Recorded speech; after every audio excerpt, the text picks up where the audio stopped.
Diz assim a palavra do Senhor, conforme registrada no livro de Lamentações, capítulo 2, a partir do versículo 1. O Senhor cobriu a cidade de Sião com a nuvem da sua ira, lançou por terra o esplendor de Israel, que se elevava para os céus. Não se lembrou do estrado dos seus pés no dia da sua ira. Sem piedade o Senhor devorou todas as habitações de Jacó. Em sua ira destruiu as fortalezas da filha de Judá. Derrubou ao chão e desonrou o seu reino e os seus líderes.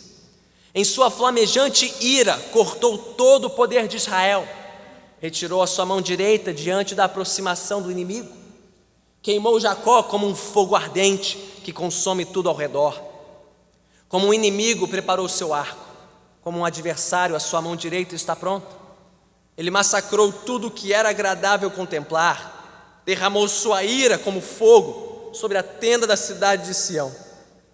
O Senhor é como um inimigo, ele tem devorado Israel, tem devorado todos os seus palácios e destruído as suas fortalezas, tem feito multiplicar os prantos e as lamentações da filha de Judá. Ele destroçou a sua morada como se fosse um simples jardim, destruiu o seu local de reuniões. O Senhor fez esquecidas em Sião suas festas fixas e seus sábados. Em seu grande furor rejeitou o rei e o sacerdote. O Senhor rejeitou o seu altar e abandonou o seu santuário. Entregou aos inimigos os muros dos seus palácios, e eles deram gritos na casa do Senhor, como fazíamos nos dias de festa. O Senhor está decidido a derrubar os muros da cidade de Sião. Esticou a trena e não poupou a sua mão destruidora.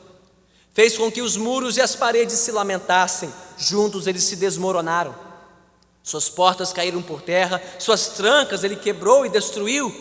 O seu rei e os seus líderes foram exilados para diferentes nações, e a lei já não existe. Seus profetas já não recebem visões do Senhor. Os líderes da cidade de Sião sentam-se no chão em silêncio. Despejam pó sobre a cabeça e usam vestes de lamento. As moças de Jerusalém inclinam a cabeça até o chão. Meus olhos estão cansados de chorar. Minha alma está atormentada, meu coração se derrama, porque o meu povo está destruído. Porque crianças e bebês desmaiam pelas ruas da cidade. Eles clamam às suas mães: onde estão o pão e o vinho? Ao mesmo tempo em que desmaiam pelas ruas da cidade, como os feridos, e suas vidas se desvanecem nos braços de suas mães. O que posso dizer a seu favor? Com que posso compará-lo à cidade de Jerusalém? Com que posso assemelhá-la a fim de trazer-lhe consolo, ó Virgem, ó cidade de Sião? Sua ferida é tão profunda quanto o oceano, quem pode curá-la? As visões dos seus profetas eram falsas e inúteis. Eles não expuseram o seu pecado para evitar o seu cativeiro. As mensagens que eles lhe deram eram falsas e enganosas. Todos os que cruzam o seu caminho batem palmas. Eles zombam e meneiam a cabeça diante da cidade de Jerusalém. É esta cidade que era chamada a perfeição da beleza, a alegria de toda a terra.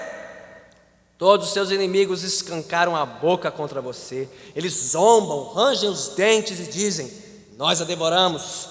Este é o dia que esperávamos, e eis que vivemos até vê-lo chegar. O Senhor fez o que planejou, cumpriu a sua palavra, que há muito havia decretado. Derrubou tudo sem piedade, permitiu que o inimigo zombasse de você, exaltou o poder dos seus adversários. O coração do povo clama ao Senhor.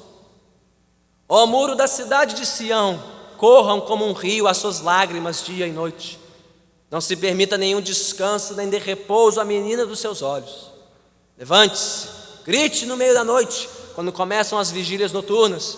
Derrame o seu coração como água na presença do Senhor. Levante para Ele as mãos em favor da vida de seus filhos, que desmaiam de fome nas esquinas de todas as ruas. Olha, Senhor, e considera a quem trataste dessa maneira. Deverão as mulheres comer seus próprios filhos, que elas criaram com tanto amor? Deverão os profetas e os sacerdotes ser assassinados no santuário do Senhor? Jovens e velhos espalham-se em meio ao pó das ruas. Meus jovens e minhas virgens caíram mortos à espada. Tu os sacrificaste no dia da tua ira, tu os mataste sem piedade. Como se faz convocação para um dia de festa, convocaste contra mim terrores por todos os lados. No dia da ira do Senhor, ninguém escapou, nem sobreviveu. Aqueles dos quais eu cuidava e que eu fiz crescer, o meu inimigo destruiu. Louvado seja Deus pela sua santa palavra, oremos. Senhor bendito, duras são essas palavras,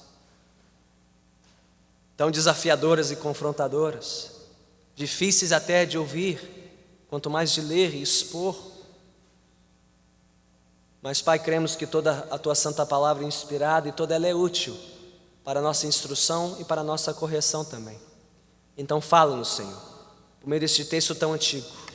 Usa-me, Senhor, como instrumento em Tuas mãos, para transmitir claramente e fielmente a Tua santa palavra à Tua igreja, e que por meio dela aprendamos a Te temer, a Te ouvir e a Te render a obediência que Te é devida. Nós assim pedimos em nome de Cristo Jesus. Amém. Podemos sentar.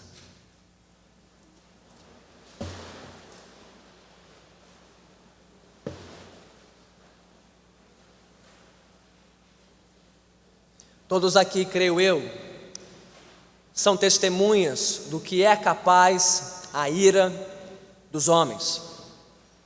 Quando nós estudamos a história da humanidade, por exemplo, independente de século, continente ou civilização, nós estudamos o quê? Os efeitos devastadores de guerras, de conflitos, de extermínios, de genocídios que ceifam populações inteiras.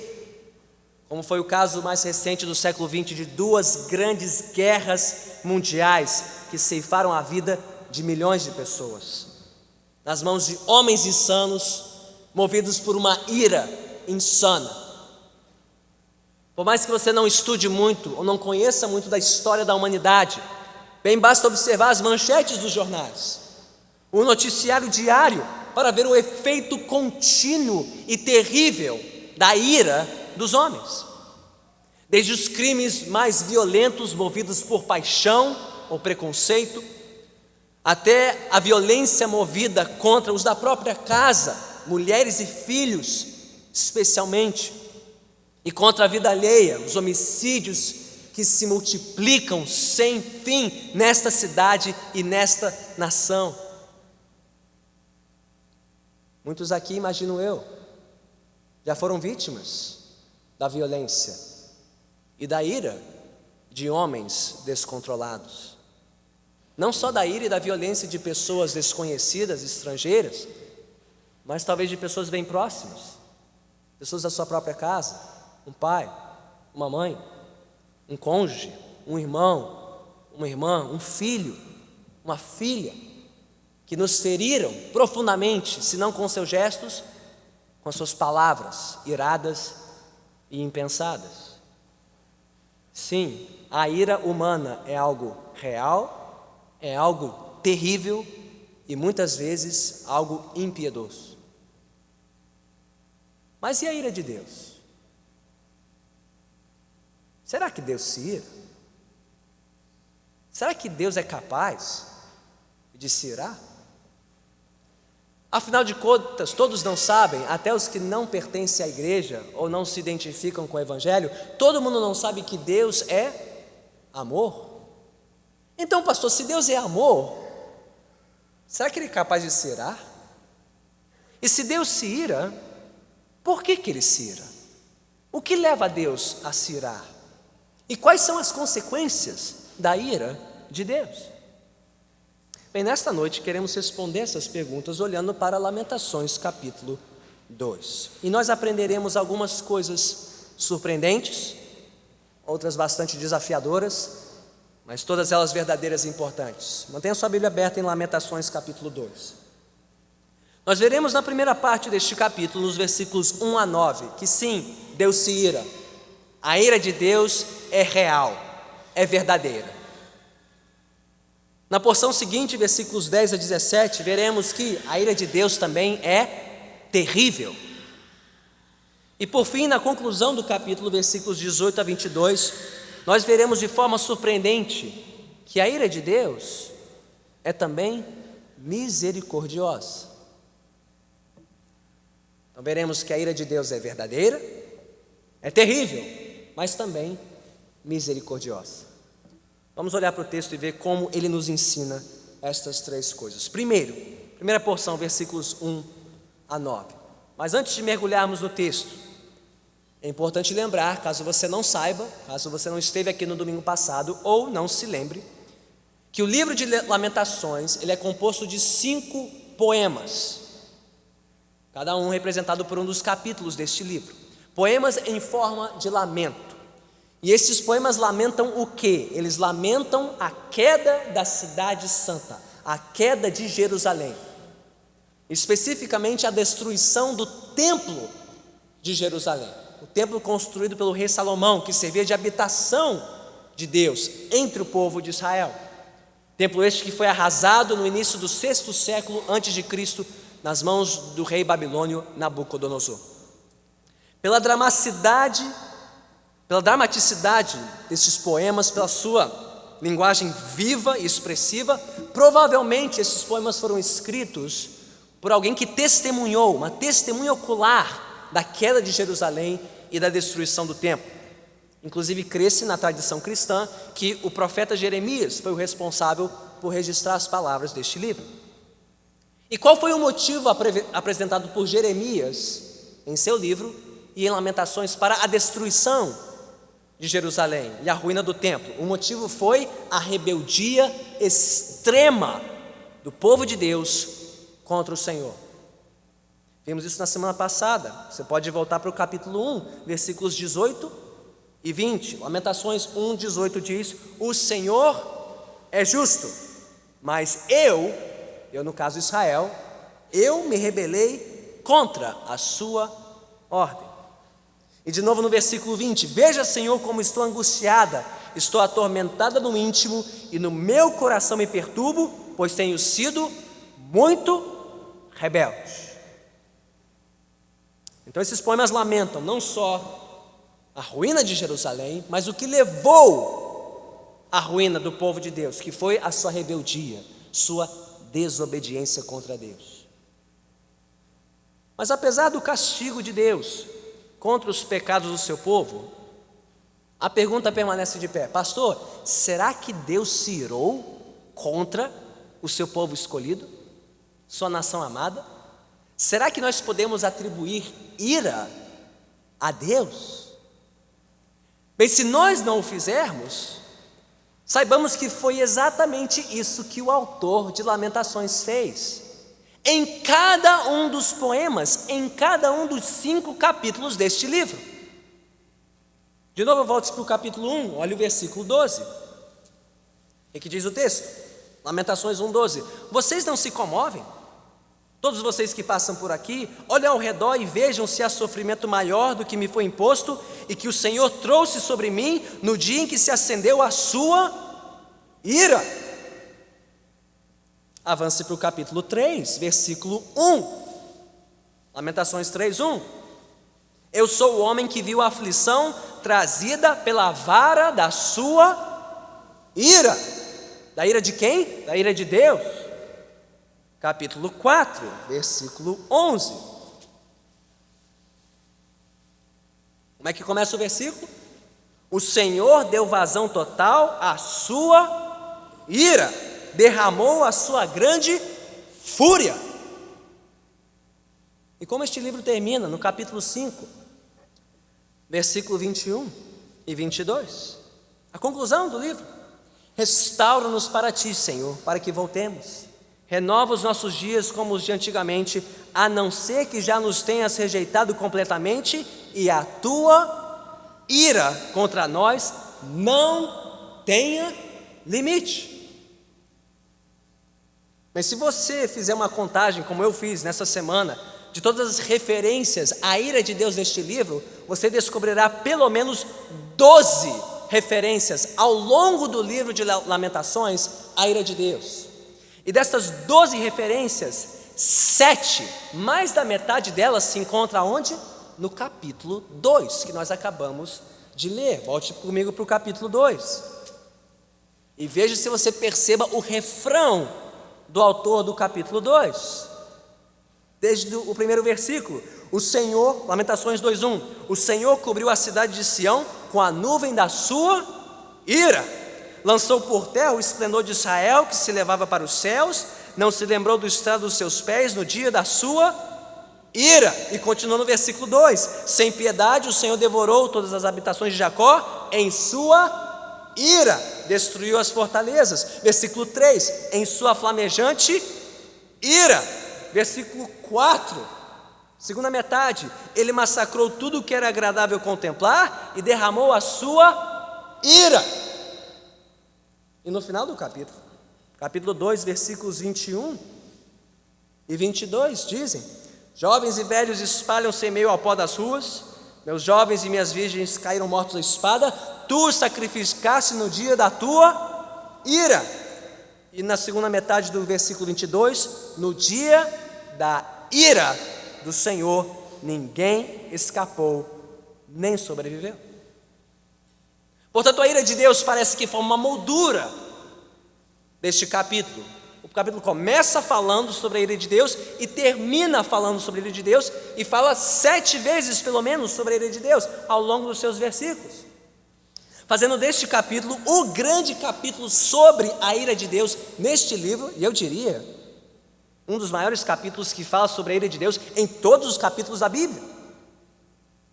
Mas a pergunta é: bem, pastor, contra quem Deus se irou e por que ele se irou? Volte comigo para o início do capítulo, versículos 1 a 9 especialmente. Primeiro, Deus se irou contra o seu templo e os que ali praticavam uma falsa religião. Há várias referências ao templo de Deus nos versículos 1, 6 e 7 especialmente. Versículo 1 diz que Deus derramou sua ira sobre o esplendor de Israel e não se lembrou do estrado dos seus pés. Referência essa que é a Arca da Aliança, que ficava no templo de Deus, no templo em Jerusalém. O versículo 6 fala sobre a morada de Deus, o seu templo, fala sobre o seu local de reuniões. O templo fala sobre as suas festas fixas e os sábados. E o versículo 7 é mais explícito: o Senhor rejeitou o seu altar e abandonou o seu santuário, que ficava onde? No templo, onde Israel vinha para sacrificar a Deus. Agora veja aqui o significado importante disso. O que representava o templo em Israel? O templo era a habitação de Deus, o símbolo da presença de Deus com o seu povo na terra. E o que o povo ia fazer no templo? Regularmente, eles iam para o templo sacrificar a Deus, ter um encontro com Deus, mediado pelos sacerdotes, oferecer sacrifícios para quê? Justamente para pedir perdão pelos seus pecados, justamente para propiciar, aplacar a justa ira de Deus contra os pecados da nação. Então vem a pergunta: por que cargas d'água Deus julgaria o templo e o altar e o santuário, se Israel não parou de oferecer sacrifícios a Deus? A resposta, Jeremias já tinha dado tempos antes, é porque tudo que Israel fazia no templo, os seus sacrifícios, a sua religião, não passava de uma fachada para um coração rebelde, teimoso, desobediente e obstinado.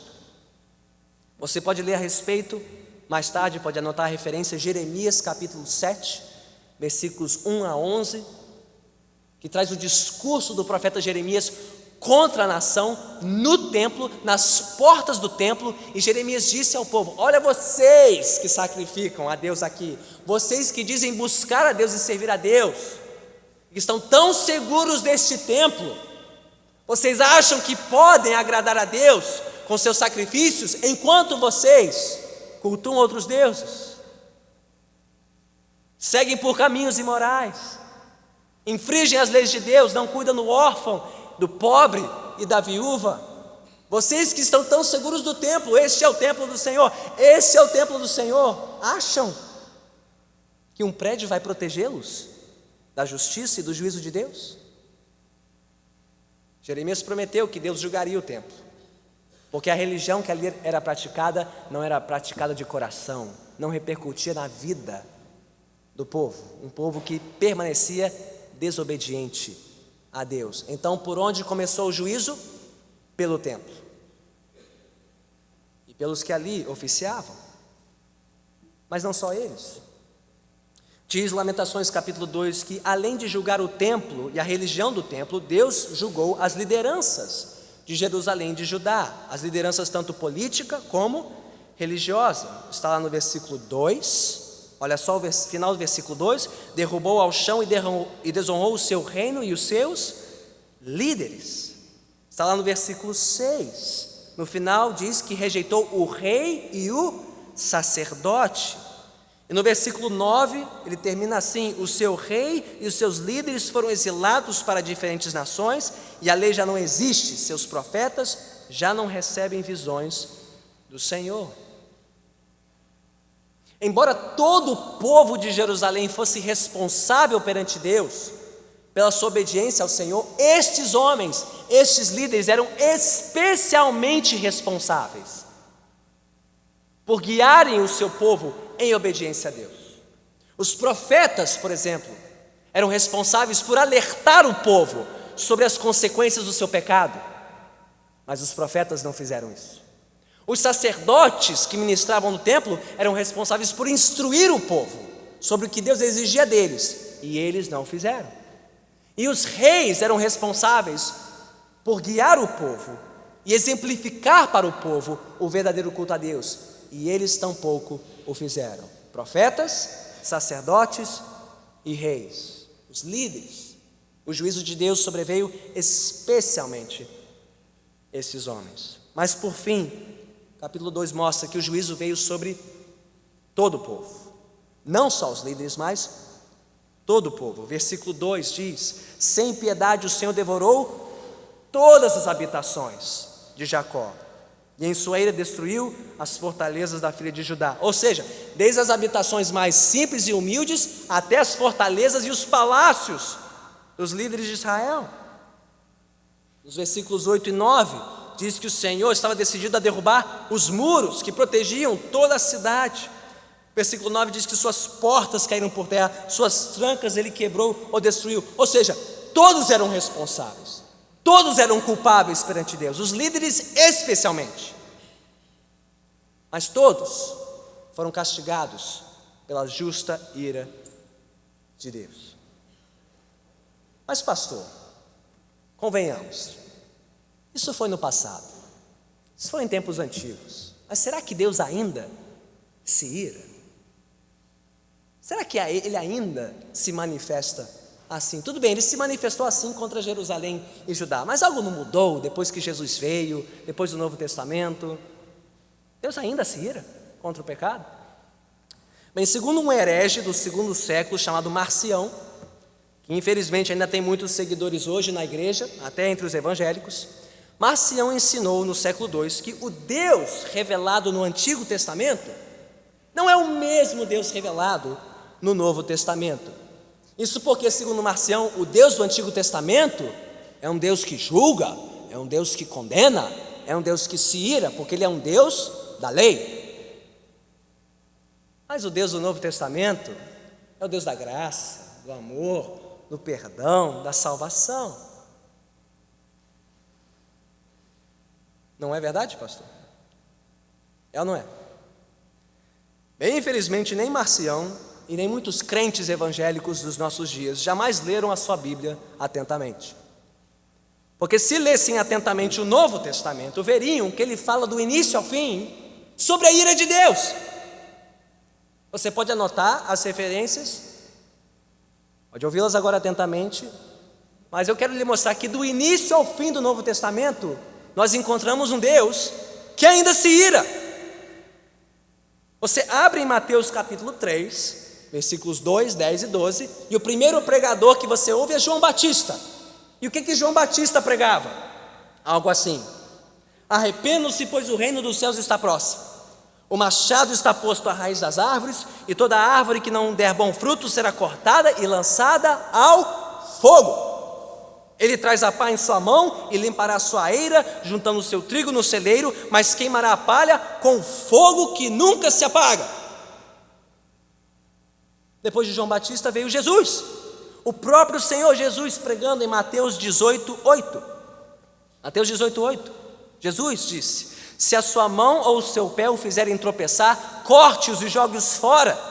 É melhor entrar na vida mutilado ou aleijado do que, tendo as duas mãos ou os dois pés, ser lançado no fogo eterno. Jesus ensinou isso, e deveria estar na sua Bíblia. Mateus 18, versículo 8. Depois vem Paulo, o grande pregador do Evangelho e missionário aos gentios. Ele escreveu em Romanos 1,18. Romanos 1,18 diz: portanto, a ira de Deus é revelada dos céus contra toda impiedade e injustiça dos homens que suprimem a verdade pela injustiça. Nós já temos João Batista, Jesus, Paulo. Mas aí chegamos a Hebreus. Hebreus capítulo 10, versículos 26 a 31, depois o capítulo 12, 29. Ouça, por favor, Hebreus 10, 26 a 31 e 12, versículo 29. Se continuarmos a pecar deliberadamente depois que recebemos o conhecimento da verdade, já não resta sacrifício pelos pecados, mas tão somente uma terrível expectativa de juízo e de fogo intenso que consumirá os inimigos de Deus. Quem rejeitava a lei de Moisés morria sem misericórdia pelo depoimento de 2 ou 3 testemunhas. Quão mais severo castigo, julgam vocês, merece aquele que pisou aos pés do Filho de Deus, profanou o sangue da aliança, pelo qual ele foi santificado, e insultou o Espírito da graça? Pois conhecemos aquele que disse: a mim pertence a vingança, eu retribuirei, e outra vez, o Senhor julgará o seu povo. Terrível coisa é cair nas mãos do Deus vivo. Portanto, sejamos agradecidos e assim adoremos a Deus de modo aceitável, com reverência e temor, pois o nosso Deus é fogo consumidor. Caso você tenha se esquecido, o último livro da Bíblia e o último do Novo Testamento, Apocalipse, termina como?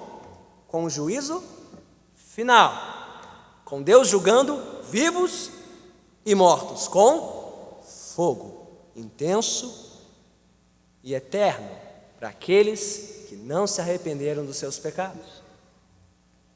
Ou seja, o fogo da ira de Deus não é mais brando no Novo Testamento do que no Antigo, é justamente o contrário. O fogo da ira de Deus arde mais no Novo Testamento. Como assim, pastor? Porque quando Deus julgava os povos no Antigo Testamento, Ele o fazia de maneira pontual e temporária. Mas o juízo de Deus prometido no Novo Testamento, ele é eterno, ele não se apaga, ele arde mais contra aqueles que se rebelam contra a sua palavra, especialmente aqueles que se rebelam contra o Evangelho e o Senhor Jesus Cristo. Mas esta pergunta: pastor, por que Deus se ira tanto? Por que tanta ira em Deus? E neste me dá a resposta de um servo de Deus do século III, chamado Lactâncio. Parafraseando sua esposa, Lactâncio disse o seguinte: raiva, como qualquer emoção, é ruim apenas se não for controlada e dirigida para uma boa finalidade. Mas se raiva for controlada e dirigida para um bom fim, ela é boa e proveitosa. Ou seja, concluindo Lactâncio, seria errado e ruim uma pessoa estar na presença do mal e fazer nada, e não se comover, não se irar. Seria errado alguém presenciar um crime, uma transgressão, uma ofensa, uma violência, e só ficar assistindo de braços cruzados. Seria errado não se revoltar, não se irar contra o mal, porque para amarmos o bem, precisamos odiar o mal. E se alguém não odeia o mal, então não ama o bem. Conclusão: Deus não só pode se irar, Deus deve se irar. Ele precisa se irar contra toda maldade, contra toda injustiça, contra toda impiedade, porque Ele é santo, justo e bom. Ele não pode tolerar a rebeldia, quanto mais a rebeldia do seu povo, dos que se dizem povo dele, dizem conhecer a palavra dele e não obedecem o que ele ordena. Deus tem que se irar mais, não menos.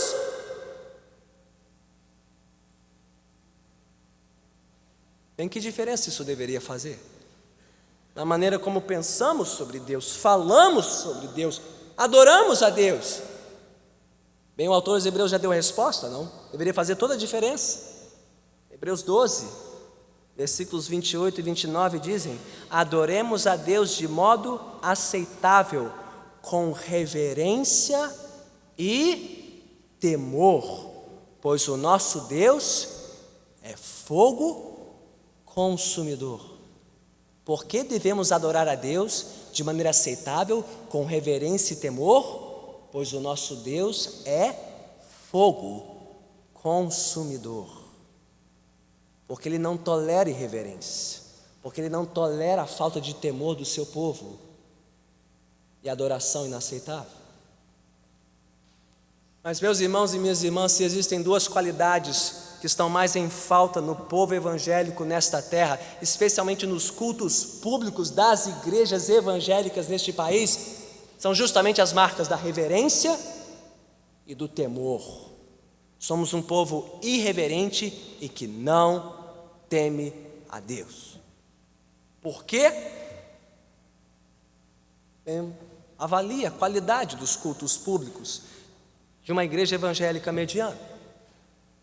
Avalie o comportamento e a conduta dos evangélicos nesta terra, em casa, no trabalho, na faculdade. Pergunta: o povo evangélico no Brasil é considerado um povo reverente e temente a Deus, ou um povo irreverente, sem nenhum pingo de temor a Deus? E se não tememos a Deus e não reverenciamos, só pode ser porque nós domesticamos a Deus. Nós domesticamos a nossa ideia de Deus, a nossa fé em Deus, e transformamos Deus num ser incapaz de se irar,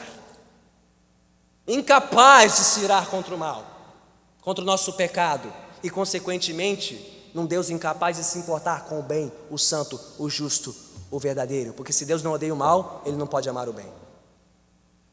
Nós mutilamos Deus, nós aleijamos Deus dos seus atributos santos. Como bem resumiu o teólogo Richard Niebuhr no século XX, apesar das suas palavras se aplicarem ainda hoje, há muito do que é dito sobre Deus. Ele disse que essa ideia de um Deus sem ira, que trouxe homens sem pecado a um reino sem julgamento por meio das ministrações de um Cristo sem cruz. Um Deus sem ira, que trouxe homens sem pecado a um reino sem julgamento por meio das ministrações de um Cristo sem cruz. Eu não sei de onde essas pessoas tiraram essa ideia sobre Deus, mas certamente não tiraram da Bíblia. Porque se alguém aqui não crê neste Deus, o Deus e Pai do nosso Senhor Jesus Cristo, que se ira contra o pecado, por ser Ele Deus santo e justo, a ponto de Ele ter enviado o seu Filho Jesus Cristo ao mundo, pagar a pena dos nossos pecados, morrer, sofrer o castigo nosso, sofrer a lei de Deus em nosso lugar. Se alguém aqui não crê neste Deus, então crê num Deus da sua própria criação e imaginação, mas não crê no Deus das Escrituras.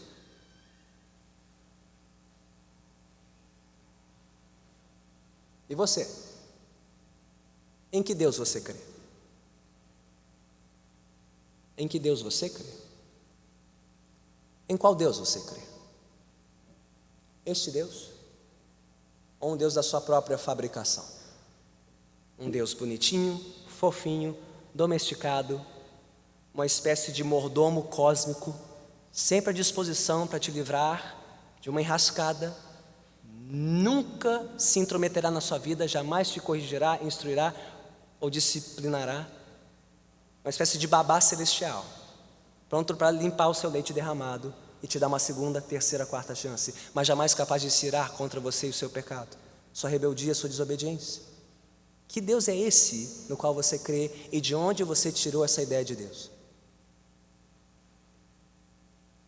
Porque as Escrituras revelam este Deus: santo, justo, temível, que sim, se ira, e com toda razão, contra todo o pecado de todo o seu povo.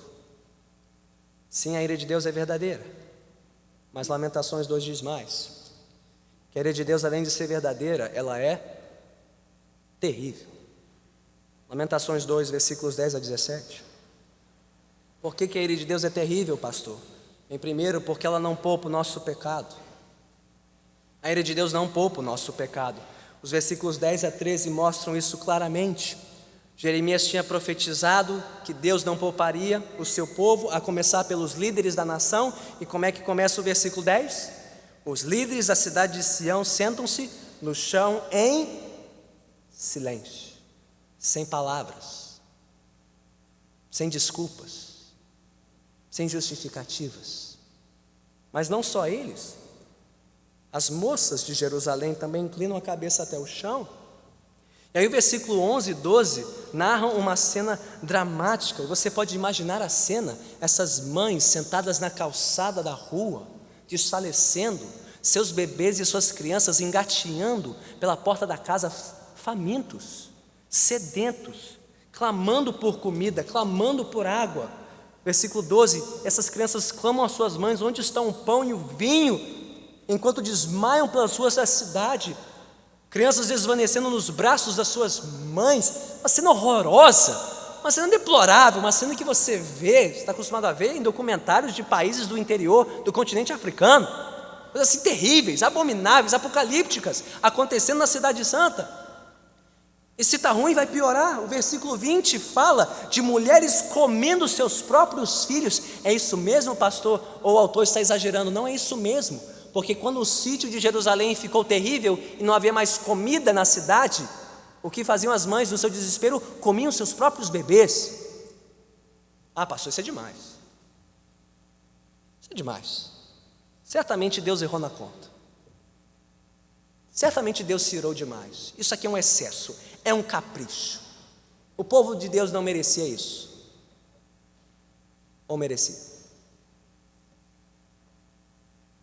É sabido no mundo antigo, era sabido, que quando uma cidade se rendia prontamente aos seus invasores, a prática era de poupar as famílias, de poupar os que se rendiam. Era uma medida de clemência e misericórdia, não matar quem se rendesse aos invasores. Se o tempo permitisse, você poderia voltar para o profeta Jeremias, e ele disse ao povo: rendam-se aos babilônios, entreguem-se para que vocês não sofram coisa pior, porque Deus vai entregar vocês nas mãos dos babilônios. E sabe o que o povo fez? Nada. Teimosamente e obstinadamente ficou em Jerusalém, crendo de coração que Deus os livraria, mesmo quando Deus tinha falado o contrário por meio do profeta Jeremias. Então não, Deus não errou na medida. O povo recebeu exatamente o que merecia e o que Deus disse que aconteceria se eles não se rendessem. Teriam fome, morreriam à espada, e sim, seriam entregues ao desespero de comer seus próprios filhos. E se há alguma dúvida de que Deus estava certo e o povo errado, olhe para o versículo 13 de Lamentações 2: que posso dizer a seu favor? Leia-se, não tinha desculpa para o povo, não há nada a dizer a seu favor. Com que posso compará-lo à cidade de Jerusalém? Com que posso assemelhá-lo a fim de trazer-lhe consolo? Ó Virgem, ó cidade de Sião, sua ferida é tão profunda quanto o oceano, quem pode curá-la? A ira de Deus foi derramada sobre aquele povo de forma terrível, por causa dos seus pecados e principalmente por causa do seu orgulho. Isso fica claro nos versículos 15 e 16, que relatam o desdém, a zombaria das nações vizinhas, fazendo pouco caso da miséria de Israel, humilhando o seu orgulho. Mas apesar de terrível, o texto nos diz algo surpreendente e importante no versículo 14. A ira de Deus era evitável. O povo não precisava ter sofrido isso.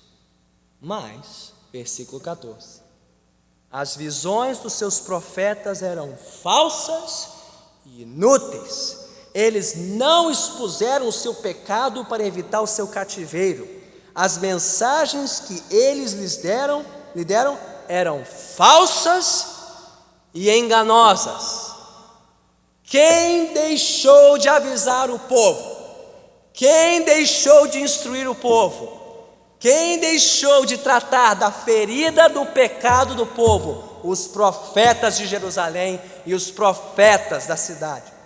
Então, pastor, vocês não estavam pregando sobre pecado e juízo de Deus? Eles estavam pregando sobre o quê? Bem, você terá que voltar para Jeremias 23, não agora, não temos tempo. Mas em Jeremias 23, versículos 16 a 22, você vai descobrir exatamente o que estava no esboço de pregação desses profetas. Sabe o que eles estavam pregando? Paz, prosperidade, paz e prosperidade para a cidade santa. Não, Deus não vai julgar os seus pecados, Deus os ama, os quer bem, nunca vai castigá-los. Jeremias diz: vocês pregam paz, paz, quando os tempos não são de paz. É hora de pregar sobre o pecado e o juízo de Deus. E sabe o que os profetas estavam pregando? Paz e prosperidade. Eles enganaram o povo com profecias mentirosas e enganosas. Mas Deus não. Versículo 17. O Senhor fez o que planejou, cumpriu a sua palavra que há muito havia decretado. Deus não falhou, a palavra dele não falhou, mas os profetas mentirosos e falsos de Israel, sim. Agora, antes de sermos duros demais com Jerusalém e Judá, nós precisamos nos perguntar: e a igreja evangélica no Brasil? A igreja evangélica brasileira dos nossos tempos, ela é menos merecedora que a ira e o juízo de Deus? Ou tão merecedora quanto Jerusalém e Judá? Não somos, na média, um povo tão ignorante e tão desdenhoso da palavra de Deus quanto o povo de Jerusalém e de Judá do sexto século? Não somos, na média, um povo tão idólatra, tão imoral e tão iníquo quanto os que estão fora da igreja? Olhe para os evangélicos nessa nação, eles são referência de ética de trabalho, eles são pontuais e honestos nas suas repartições, eles são contentes, gratos e piedosos no uso do seu dinheiro, seus padrões de consumo, lazer e entretenimento. Os evangélicos nos seus casamentos e na criação dos seus filhos são tão diferentes assim dos casais e das famílias fora da igreja. Até mesmo na maneira como nós cultuamos a Deus, somos tão diferentes na média dos promotores de shows e espetáculos circenses e mirabolantes voltados para o bem-estar da plateia e para o prazer desenfreado.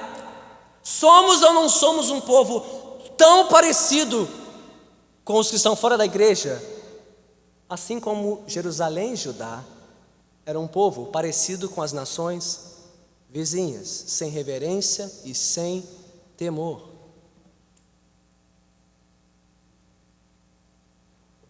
Então, pergunta: onde estão os profetas? Onde estão os pastores? Onde estão os pregadores desta terra? O que eles estão fazendo dos seus púlpitos? O que eles estão pregando para o povo? É a ira de Deus, é a necessidade de arrependimento dos nossos pecados e consagração ao Senhor?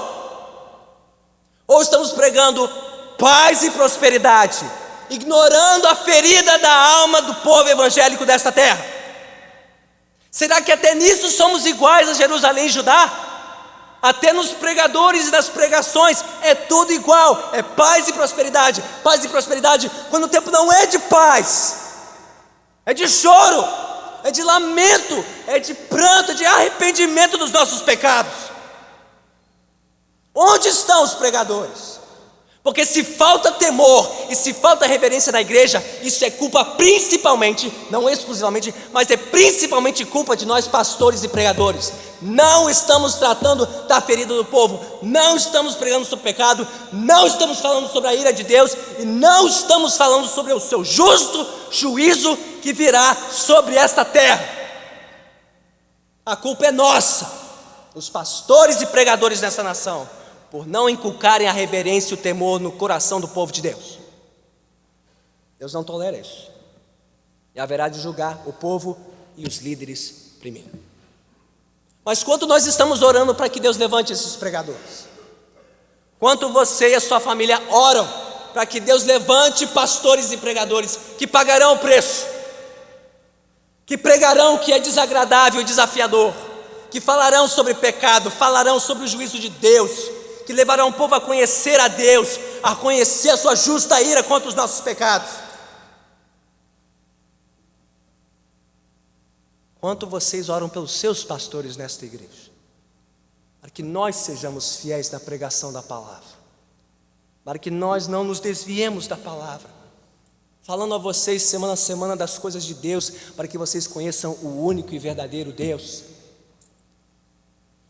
Porque, meus irmãos, segundo as palavras de Tiago, capítulo 3, versículo 1, meus irmãos, não sejam muitos de vocês mestres, pois vocês sabem que nós, os que ensinamos, seremos julgados com maior rigor. Todos serão julgados, mas os que ocupam os púlpitos serão julgados com maior rigor. Vocês estão orando por nós? Para que eu e o pastor Marcelo não teremos vergonha da nossa prestação de contas a Deus no último dia? E pelos pastores dessa região, dessa cidade, vocês estão orando por eles, para que eles sejam fiéis e não se envergonhem no dia do juízo final, e estejam preparando o povo para encontrar a Deus um dia?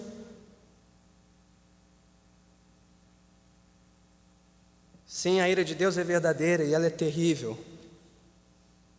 mas a última coisa que eu preciso lhe falar sobre a ira de Deus está nos versículos 18 a 22, e é tremendo. A ira de Deus é verdadeira, ela é terrível, mas surpreendentemente a ira de Deus é misericordiosa. Não sei se você reparou isso no fim do capítulo. Como é que esse capítulo termina? Com clamor. O autor reconhece o clamor do povo no versículo 18, o coração do povo clama ao Senhor. No versículo 19, o autor conclama o povo a clamar: levante-se, grite no meio da noite, derrame o seu coração como água na presença de Deus, levante para Ele as mãos em favor da vida de seus filhos. E no versículo 20 ele oferece o clamor dele: olha, Senhor, e considera.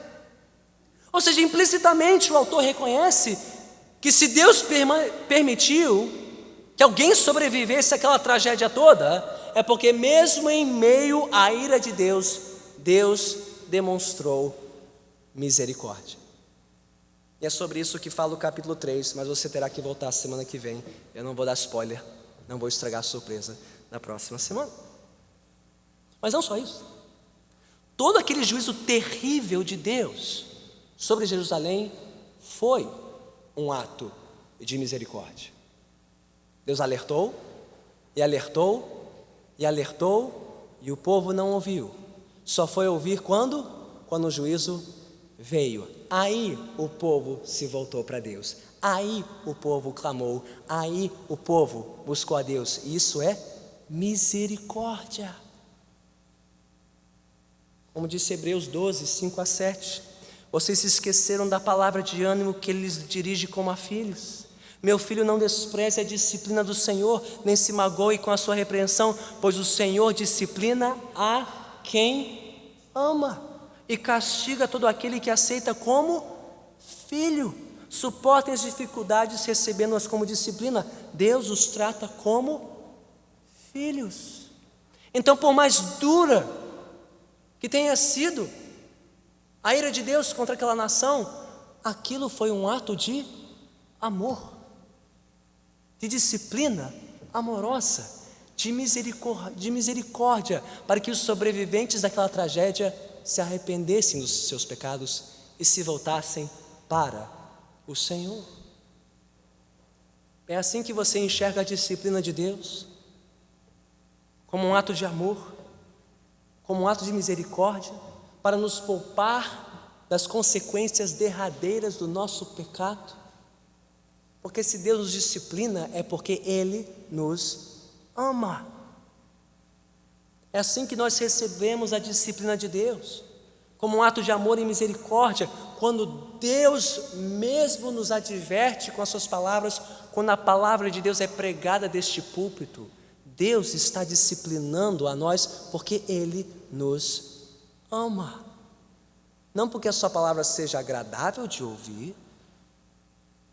Às vezes é muito difícil ouvir a voz de Deus, é muito difícil pregar a palavra de Deus, mas Deus o faz por amor e misericórdia a nós, nos advertindo sobre as consequências do nosso pecado, para que nos arrependamos deles e nos voltemos para Ele.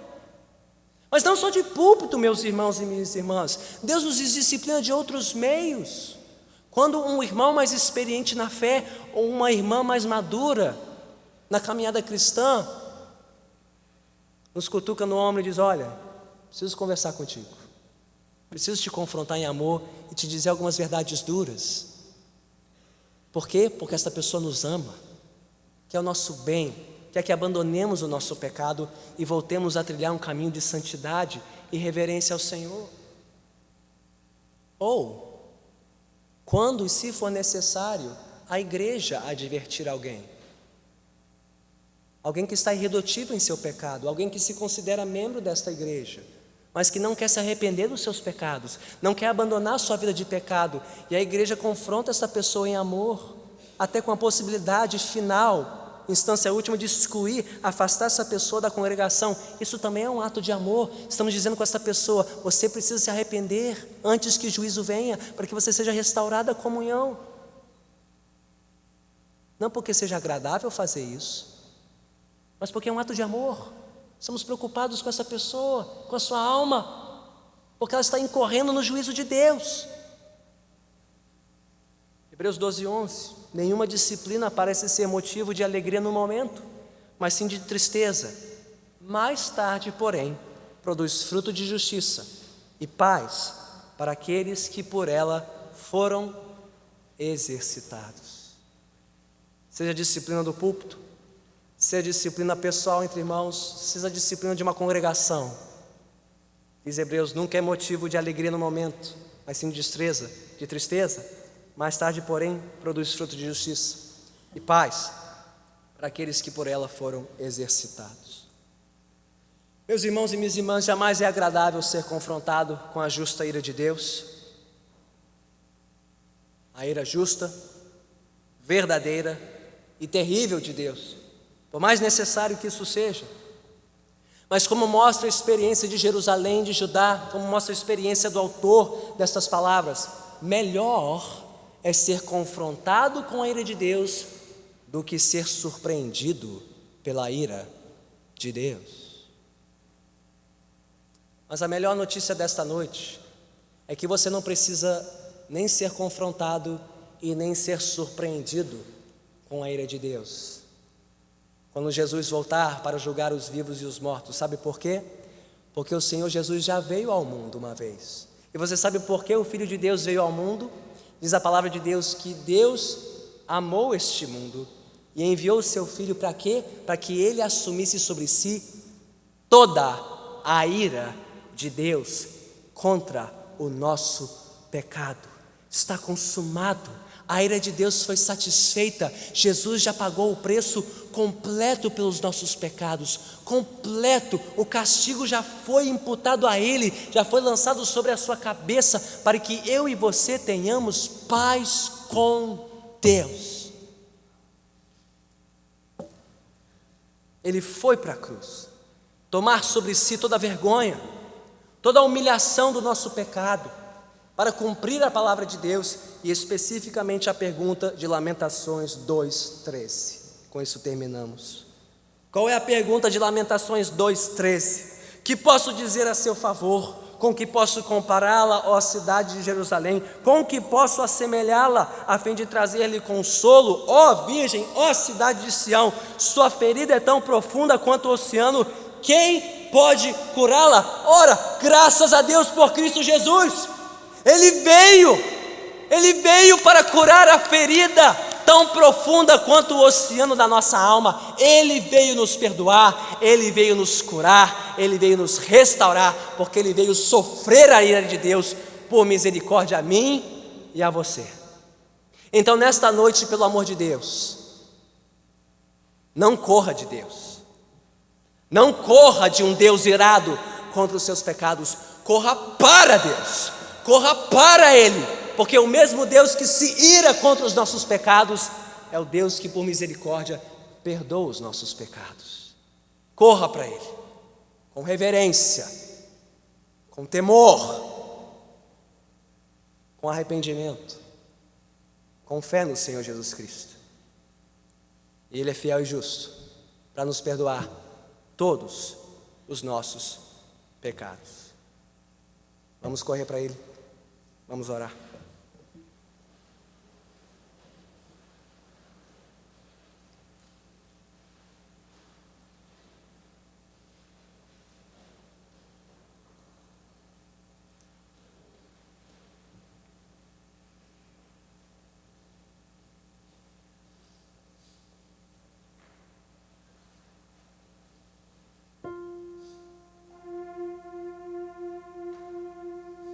Se hoje você se vê diante deste Deus santo e justo, que se ira contra todo o pecado, se hoje o Espírito Santo te convence dos seus pecados contra Deus, confesse-os a Ele, confesse a Ele os seus pecados. Se você não souber o que dizer, diga tão somente: Senhor, tem misericórdia de mim, um pecador. Tem misericórdia de mim, um pecador. Tem misericórdia de nós, pecadores, Senhor. Tem misericórdia de nós. Pois o que nós merecemos de Ti é tão somente a Tua justa ira, é a Tua repreensão severa. Mesmo nós, que nos chamamos povo Teu nesta terra, não somos menos merecedores do Teu juízo e do Teu castigo. Pelo contrário, somos mais, porque nos foi dada a maior revelação da Tua palavra e do Teu evangelho. Tem misericórdia de nós especialmente, tem misericórdia de nós, tem misericórdia de mim, tem misericórdia da minha alma, Senhor, pois diz a Tua palavra que eu serei julgado com maior rigor. Tem misericórdia de mim e daqueles que comigo compartilham este púlpito. Tem misericórdia de nós. Tem misericórdia daqueles que nos ouvem deste púlpito, Senhor, para que essas verdades não caiam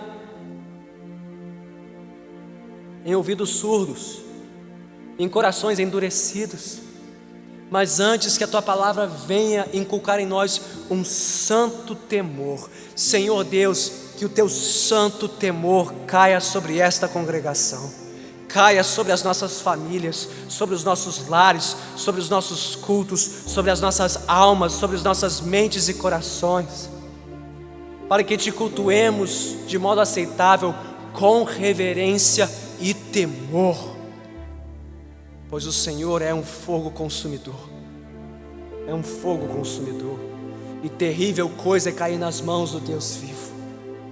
Ó Pai, eu clamo junto ao Teu trono de graça em favor daqueles que entraram por estas portas nesta noite, ignorantes de Ti, ignorantes da Tua ira justa contra os seus pecados. Senhor, que saiam daqui convictos dos seus pecados, quebrantados e arrependidos dos seus pecados e reconciliados com Ti pelos méritos do sangue de Jesus Cristo, que tomou sobre si toda a Tua ira contra todo o nosso pecado. Eu Te peço, ó Pai, por aqueles que adentraram estas portas salvos, porém acomodados em seus pecados, Ó Deus, que esta visão da tua santa e justa ira incomode estas almas a se arrependerem dos seus maus caminhos, a clamarem a ti por socorro, por cura, por transformação e renovação de vida, a fim de viverem vidas santas e piedosas na tua presença. Eu peço, ó Pai, mesmo por aqueles que têm andado no temor do Senhor, para que possam com afinco e dedicação encorajar outros, alertar outros, instruir outros ao seu redor a conhecerem o teu temor e a andarem com reverência perante ti. Tudo isso, Senhor, pelo poder da tua palavra e pelo poder do teu Santo Espírito, ó Pai. Faz isso nesta igreja, faz isso pela tua igreja nesta nação. Julga assim, Senhor, os falsos profetas e as suas profecias mentirosas, enganosas e inúteis, que não tratam da ferida do pecado do teu povo.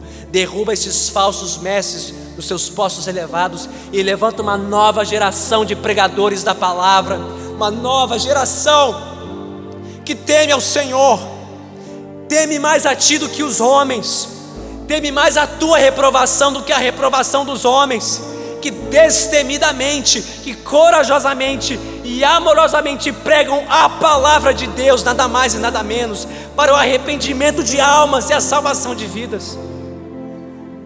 E tudo isso para a glória do teu santo nome e para a edificação da tua santa igreja. A começar aqui, Senhor, a começar por nós e os nossos filhos.